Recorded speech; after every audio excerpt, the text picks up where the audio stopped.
ஸ்ரீமத் பாகவதம் 135ஆம் பகுதி. அந்த ராமகிருஷ்ணர்களை அடித்து விரட்டுங்கள், நந்தகோபனை பிடித்து சிறையில் அடையுங்கள், சிறையில் இருக்கும் வசுதேவரை கொன்றுவிடுங்கள், யாதவர்களின் சொத்துக்களை பறிமுதல் செய்யுங்கள் என்று அடுக்கடுக்காக ஆணையிட்டான் கம்சன். இதை கேட்ட பகவான் ஸ்ரீகிருஷ்ணர் கோபத்துடன் பாய்ந்து கம்சனின் சிம்மாசனத்தின் மீது குதித்தார்.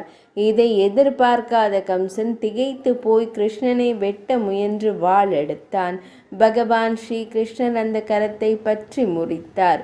கம்சனின் தலைமுடியை பிடித்து இழுத்து சிம்மாசன மேடையிலிருந்து கீழே தள்ளினார். கிரீடம் கழன்று தனியே தரையில் உருள மல்லாந்து விழுந்து கிடந்தான் கம்சன். பகவான் ஸ்ரீகிருஷ்ணர் மேடை மேலிருந்து அவர் மார்பின் மீது மிகுந்த வேகத்துடன் இடிபோல் இறங்கினான். அந்த வேகத்திலே கம்சனின் உயிர் சட்டென அவன் உடலை விட்டு பிரிந்தது.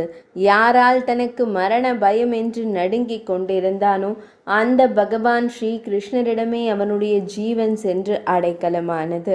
அண்ணன் கம்சனின் மரணத்தால் கோபமடைந்த அவனுடைய 8 சகோதரர்களும் பகவான் ஸ்ரீகிருஷ்ணரை தாக்க வந்தார்கள்.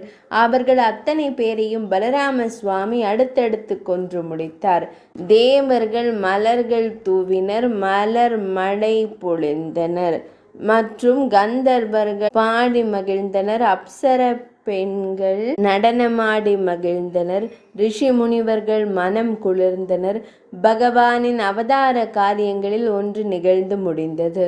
கம்சன் இறந்ததுமே மதுராபுரியின் சிறையில் அடைக்கப்பட்டிருந்த அன்னை தேவகியும் தந்தை வசுதேவரும் விடுவிக்கப்பட்டார்கள்.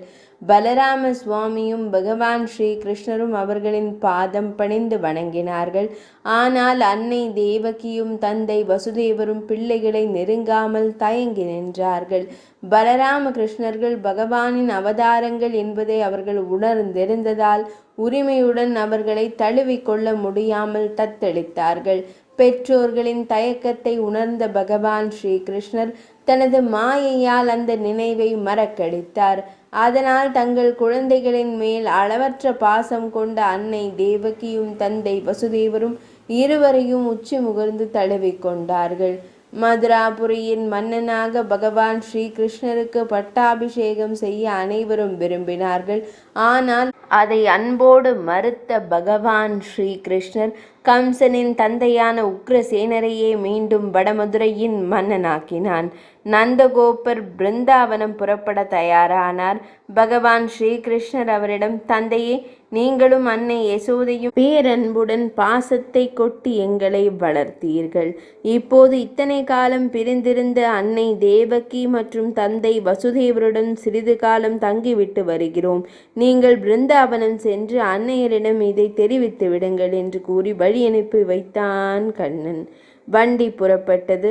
பார்வையிலிருந்து மறையும் வரை பலராம கிருஷ்ணர்களை கண் இமைக்காமல் பார்த்து கொண்டே சென்றார் நந்தகோபர். பிரிவின் வலி அவர் மனதை வருத்தியது. 135ஆம் பகுதி இனிதே நிறைவடைந்தது.